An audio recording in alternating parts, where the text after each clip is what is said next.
Sir ఆమె ఏదైతే చెప్తుందో నా పిల్లల ముందు, నా ఇద్దరు ఆడపిల్లల మీద ప్రమాణం చేసి చెప్తున్నాను, నేను నమ్మే దైవం మీద ప్రమాణం చేసి చెప్తున్నాను, మేము విడిపోలేదు. అమ్మాయి ఏదైతే డాక్యుమెంట్ చూపిస్తుందో అది ఫేక్ డాక్యుమెంట్. ఇందులోంచి బయటికి రానికి తను ఏదైతే she establishing some fake. If you want, నేను మీడియా ముందు, ఈ 10 కోట్ల తెలుగు ప్రజల ముందు నేను ఛాలెంజ్ చేస్తున్నాను. ఆమె ఏ డాక్యుమెంట్ అయితే చూపిస్తుందో ఆ డాక్యుమెంట్ ఫోరెన్సిక్ పంపించండి. అది 2024లో డమ్మీగా తయారు చేసినటువంటి డాక్యుమెంట్. దాంతో నాతో బలవంతంగా సైన్ పెట్టించుకుంది. నేను మీ ముందే చెప్తున్నాను, ఒకవేళ అది ఫేక్ డాక్యుమెంట్ అని కాకపోతే ఈ కేసు నేను వదిలేసి ఇంటికి వెళ్ళిపోతాను. నేను చెప్తున్నాను, ముందే చెప్తున్నాను. ఆమె 2024లో జూన్ 11 తారీఖు నాతో బలవంతంగా పెట్టించుకున్న సైన్. అది ఫేక్ డాక్యుమెంట్. నా పిల్లల మీద ప్రమాణం చేసి, నేను నమ్మే దైవం మీద ప్రమాణం చేసి చెప్తున్నాను, నన్ను భయభ్రాంతులకు గురి చేసి నన్ను మబ్బిత పెట్టి దాని మీద సిగ్నేచర్ పెట్టించుకుంది. సో ఇది సార్ నా వాదన. వస్తూ ఉన్నాయి సార్, అంటే ఎక్కడి నుంచి వస్తున్నాయి ఏంటో అన్నోన్ నెంబర్స్ అయితే నుంచి వస్తూ ఉన్నాయి.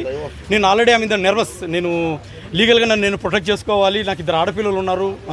ఒకవేళ నా బాబు కాకపోయినప్పటికీ కూడా అది కూడా పసికున్న దేవుడితో దైవస్వరూపం కాబట్టి ఆ 3 పిల్లలకి, నాకు, ఈవెన్ శాంతికి కూడా, తనకు కూడా ప్రొటెక్షన్ కావాలి. అమ్మాయి కూడా ఒక స్త్రీ కాబట్టి ఈ దృష్ట్యా నేను కాపాడుకునికి, పిల్లల్ని కాపాడుకునికి మీడియా ముందుకు వచ్చాను. Home minister madam Anitha madam కూడా కలిశాను. మేడం 15 నిమిషాలు 15-20 మినిట్స్ పర్సనల్గా మాట్లాడారు.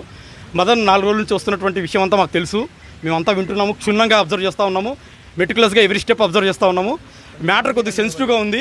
అక్కడ ఒక ఎస్టీ అమ్మాయి, సో ఆల్రెడీ మ్యారీడ్, 2 ఆడపిల్లలు ఉన్నారు.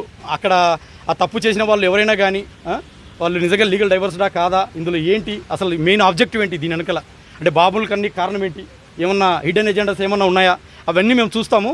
కాబట్టి మ్యాటర్ సెన్సిటివ్గా ఉంది. తప్పకుండా తప్పు చేసిన వాళ్ళు ఎంత పెద్దవాళ్ళైనా సరే ఉపేక్షించేది లేదు. చట్టం తన పని తను చేసుకుంటే వెళ్తుందని మేడం నాకు గ్యారెంటీ ఇచ్చింది. సో నేను కూడా మేడం దగ్గర ఎమోషనల్గా ఏడవాల్సి వచ్చింది. ఆ పరిస్థితిలో కొన్ని వచ్చాయి సార్, అన్నోన్ నెంబర్స్ నుంచి వస్తున్నాయి. సో ఇటువంటి టైంలో ఇక నాకు వేరే ఆప్షన్ లేదు. డైరెక్ట్ మేడం గారిని కలిస్తే మేడం గారు కూడా వెంటనే డీజీపీ గారు కూడా ఫోన్ చేశారు. So we have to protect this boy and children, వీళ్ళని మనం కాపాడుకోవాలి అనేసి మేడం కూడా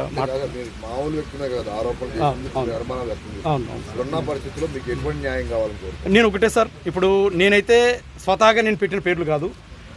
నేను చెప్తున్నట్టు నేను అమెరికాలో ఉన్నప్పుడు 12 నెలలు నా బిడ్డగా శాంతి, నా బిడ్డే అంటే మదన్ బిడ్డే, నా బిడ్డే అని చెప్పి నన్ను నయవంచన చేసింది సార్. నయవంచన చేసింది. ఆ 9 నెలలు కడుపులో ఉన్నప్పుడు నాకు వీడియో కాల్ చూపించి నీ బిడ్డే అని చెప్పడము, నేను ఎమోషనల్గా అటాచ్ అయిపోతాను. అది ఎంత నయవంచన మీకు తెలుసు, మీరందరూ తల్లిదండ్రులే. ఆ తర్వాత నేను అమెరికా నుంచి ఇక్కడికి వచ్చిన తర్వాత 1 నెల నేను IVF చేయించుకున్నాను అంటుంది. మరి IVF అయితే డాక్యుమెంట్స్ చూపించమ్మా, నాకు ఎవిడెన్స్ చూపించు తల్లి, అన్నోన్ డోనర్ అయితే నేను ఆలోచిస్తాను అంటే IVF లేదు, ఏం లేదు, నేను I have a physical relation అంటుంది. మరి ఏంటి తల్లి ఇదంతా, నాకు 2 ఆడపిల్లలు ఉన్నారు అమ్మ అంటే ఇక తను ఇదంతా చెప్పుకుంటూ వచ్చింది సార్. నేను విజయసాయి రెడ్డి గారికి బాబుని కన్నాను స్వయంగా చెప్పింది సార్. ఏ భర్త బయటకు వచ్చి భార్యను అలిగేట్ చేయడు సార్, అంత అవసరం లేదు. నాకు 2 ఆడపిల్లలు ఉన్నారు. నా కళ్ళల్లో చూసి మీరు నా నిజాన్ని గమనించవచ్చు. ఏ భర్త కూడా భార్యను అలిగేట్ చేసి కూతురులకు అన్యాయం చేయడు సార్. ఇది మీరు నమ్ముతారో లేదో నాకైతే తెలీదు.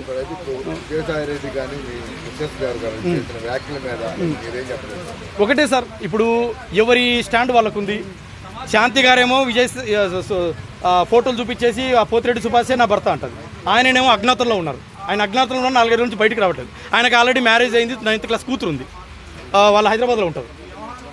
నేను మీకు ఒక వైరల్ పంపించాను, సుభాష్ రెడ్డితో నేను మాట్లాడాను. ఆ మాట్లాడిన దాంట్లో అసలు I'm ready for DNA test, ఆ బాబుకి నాకు ఏ సంబంధం లేదు అని ఆయన అంటాడు. ఇప్పుడు అసలు ఆ బిడ్డకి తండ్రి ఎవరు నాకు అర్థం కావట్లేదు సార్. శాంతి నాకు స్వతహాగా చెప్పింది ఏంటంటే విజయసాయి రెడ్డి గారు అని చెప్తాను. సో ఇప్పుడు విజయసాయి రెడ్డి గారా, పోతిరెడ్డి సుభాష్ రెడ్డి గారా, లేకపోతే నేనా? సో నేను ఒకటే సార్, మీడియా ద్వారా ప్రజల్ని, కోర్టుని, అందరినీ రేపు కోర్టు కూడా వేసాను. అది tomorrow we are going to proceed. So మీ ద్వారా ప్రజలను అడుగుతుంది ఏంటంటే ఆ బాబుకు రిలీఫ్, ఆ పాప పసికున దైవస్వరూపం కాబట్టి ఆ బాబుకు కూడా నిజమైన తండ్రి ఎవరో తెలిస్తే రాబోయే దినాల్లో సభ్య సమాజంలో గౌరవంగా బతుకుతాడు. రేపు స్కూల్కి వెళ్తే ఫలానా వాడు నా తండ్రి, I'm the son of so and so అని రాసుకుంటాడు. I'm the son of so and so ఎవరైనా కానీ. కాబట్టి DNA టెస్ట్ కంపల్సరీ కావాలి. DNA test is the only solution what I understood. ఓరల్గా చెప్పడం కాదు సార్, ఫోటోలు చూపించి ఓరల్గా చెప్పడం కాదు.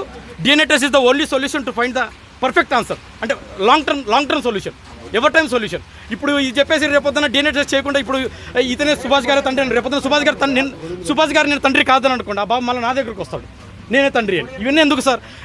ఈ ఇష్యూని ఇప్పుడే ప్రొయాక్టివ్గా చొరవ తీసుకొని ప్రభుత్వం సహకారంతో జుడిషియరీ కూడా దాన్ని మానవతా దృక్పథం ఆలోచించి రేపొద్దున ఆ పిల్లోడు 1-2 సంవత్సరాలు స్కూల్కి వెళ్తాడు. స్కూల్కి వెళ్ళే లోపుగా అతనికి నిజమైన తండ్రి ఎవరో క్లినికల్గా ఆ పెటర్నిటీ టెస్ట్ ఏదో చేసి ఓ మెడికల్ సర్టిఫికేట్ తీసుకుంటే ఆ పిల్లోడు గౌరవంగా బతుకుతాడు సార్. అంటే మీరు విడిపోయారు.